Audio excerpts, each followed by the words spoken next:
So we now have a front end, an API, and we've seen them working outside of Docker, talking to a database running inside Docker. And we've spun up lots of containers from third-party images, but we want our own images. We want to wrap our API and front end in our own images so we can spin them up. We can have our own images as containers. So first of all, let's look at the API. When we first created the API, the IDE automatically created this for us. This is a Docker file. A Docker file is a list of instructions used to generate an image, and we'll dig more into this very shortly. There's also this Docker ignore file here. Now, a Docker ignore file is very similar to a git ignore file, but I'll explain this very shortly, but just remember that there's a Docker ignore file. Ignore the fact it's nested in the IDE. This is just the IDE doing this by convention. The Docker file and the Docker ignore file here are in the same folder. So we'll come back very shortly to this Docker file, but let's go to the command line now and see how to build this. So another Docker command is docker build. And if we run this without any arguments, it's going to complain saying it wants at least one argument. And that one argument is a path. So in this case, we can do dot for the current directory. Now what this path does, this defines the docker build context directory. And what this does is it copies everything that's in that directory, subdirectories and files, ignoring what's in the docker ignore file, and it packages it up into a zip file, well actually a tarball file, and sends it to the Docker daemon. And that's called the docker build context. And remember that because we will talk about that very shortly. We also need to specify the Docker file. We do that with -f. If you don't specify -f, it looks in the folder we specify, that directory, that dot, the current directory. Because the Docker file we created has a path that's relative to the directory before the Docker file, then we need to explicitly say -f and then specify the Docker file. If it was in the same folder, we wouldn't need to. We don't have to, but we optionally should give it a name. So -t stands for tag, but actually it's the image name and the tag. So I could do :v1 or some tag name. Do you remember this before? Or I can optionally just omit that and use the default latest tag, which is what we'll do. So if we run this, this has now generated an image from that Docker file. We can actually run it now by doing the usual docker run, give it a port number, so 1234, and then obviously inside the container it's listing on port 80, the image name we gave it, and that's now running. If we open up the browser and go to localhost 1234, then we get 404. And that's expected because this is an API and we didn't have any path that corresponded to the root path. So we need to change this to podcasts. And now this is hanging. So the reason this is happening is because the API endpoint is trying to talk to SQL Server. Do you remember how we hard-coded the connection string to localhost? Localhost, this is running in a container. So localhost inside the container is inside the container. So it's not going to find SQL Server and it shouldn't do either. So when this times out in 30 seconds, we're kind of expecting this error, which is what we've got. And this is kind of what we expect. At this stage, we wouldn't expect it to find a SQL Server because there isn't one. And we're going to deal with that when we start talking about Docker Compose files and dealing with multiple containers. But at this point, we can see we've created an image from the Docker file in the API project. We've spun up a container from it. And it's worked. We've got the browser talking to the API and we can see the logs in Docker. It's thrown an exception, but that's kind of expected because we know we haven't got a database. But at this point, that's all we want to achieve. We've created our image. Now let's dig a bit deeper into the Docker file. When we created the API, this is what Rider generated.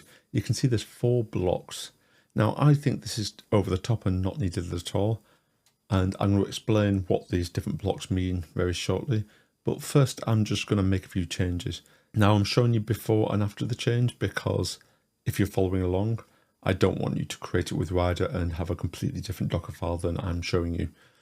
So basically what I'm going to do, and this will make sense later, I'm going to move this right down to the bottom because we didn't need 2 blocks, they're called stages. Get rid of that, we don't need that.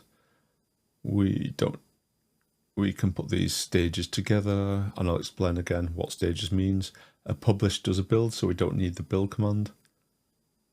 And then lastly, we need to change this reference, which you can see that's on line 1. That's just referring to that. Again, I'm going to explain what this means.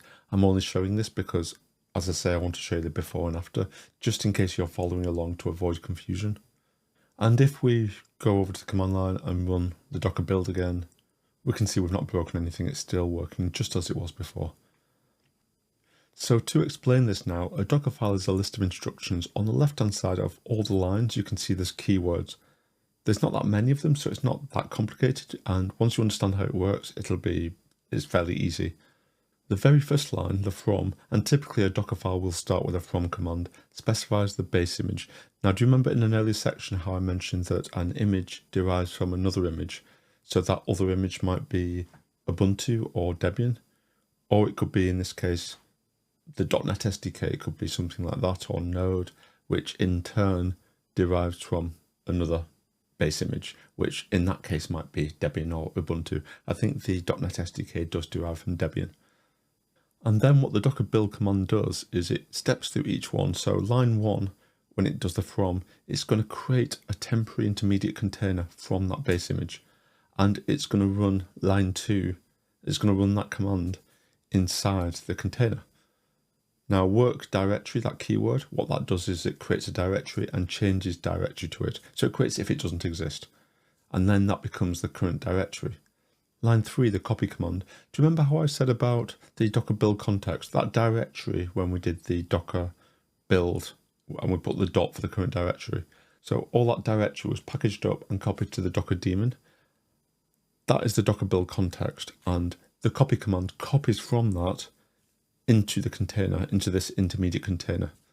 So in this case, it's copying the csproj file into a directory in the container that's in the current directory, which is /source, into a subdirectory called Docker source API. The reason it's just copying the csproj file is, remember how I said layers are cached? Each of these commands is a new layer, and it's a new cached layer. And we're copying just the csproj file. So that's the only file that's been copied into our container at the moment. The next line, run. So the run keyword will, just like if you got a shell and you ran a command like ls or whatever, it will run that command. So it's basically running a shell command. Line 4, .NET Restore. If you're not a .NET developer, think like npm install, it's that kind of thing. It installs all your packages. And the packages for .NET are specified in the csproj file. So by copying the csproj file first and then running the docker store command, then that docker restore command, which it doesn't take a long time, but it takes time. Just like imagine npm install might take a long time. So csproj file is like packages.json for Node. By copying just that file first, then for the .NET Restore layer, the run.NET Restore layer to be invalidated, that cache, that csproj file would have to change. Then afterwards, line 5, we copy everything else from the Docker build context. So all of our project, all our code. So it just means that every time we do a Docker build, it's not doing a .NET Restore every single time, only if the csproj file changes. If any other files change, then the cache is valid up until line 5. So line 5 is going to copy everything else. Line 6 changes the current directory again, and line 7 runs another command, just a shell command, which in this case is just running another .NET command, which publishes your application. So it does a build and publish in one. Now you'll notice that the next bit has another from statement. This is called multi-stage Docker files. And the reason for this is, if you look at line 1, that base image is the full .NET SDK image. So that includes all the build tools. It's quite heavy. That's not what you want to be published to be running in production. So line 9, that uses the runtime.NET base image, which is much more lightweight. But we need the SDK image to actually run .NET Restore, .NET Publish to actually build our application. So having this is actually really powerful because in this one Docker file, we're doing the build, which requires all the .NET build tools in that base image on line 1. But we can still publish and generate the final image, which doesn't have all those build tools and uses the base image on line 9. So this follows the same pattern. So it's going to carry on from line 9, create a new temporary container from that image. Working directory will change directory to /app, creating it if it doesn't already exist. The expose is just kind of documentation. So this doesn't actually expose the port that you can access. It's more when you run commands against the image, we can see what ports are supposed to be exposed. This doesn't actually do anything. Then line 13, we've got the copy command, but you'll notice the -- from build. So that's copying from the very first stage, the top bit. And you can see that at publish is the same as where line 7 publishes to. And it's just going to copy the publish directory, so what we built, into that final image. And then line 14, the entry point, when we run the container, that's the main process that runs.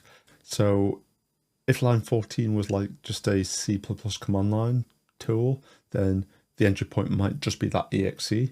But .NET actually uses the runtime, so that this is basically just like on the command line. If you were to run .NET space docker course api.dll, that's the equivalent of doing that. But this runs when you spin up your container. So that's the process that gets spun up as part of your container that's going to host your web API. So the last image we're going to create is the front end. Now this file will probably look very familiar from the last section. This is the Docker file that was generated when we created the front end projects.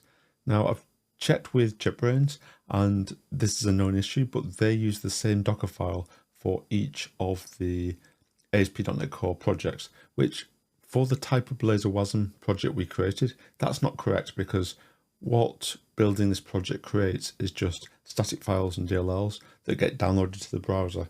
We can see on line 20, do you remember I explained this in the last section? This is running the .NET CLI, which that's not correct, because we actually want to use something like Nginx and host it as a web app. I've reported the issue, so they're going to look into it. But this time I've just got a here's one I made earlier. So if I paste this in, so this is a lot simpler, we've just got 2 stages. The first stage will look very familiar from the last section. We're just doing a .NET Restore, a .NET Publish. And line 1, you can see that this is using the SDK base image. So this stage, which does the build, uses the base image that has all the .NET tooling, the SDK. If it was a Node app, you'd do the same with the base image that had all the Node tooling.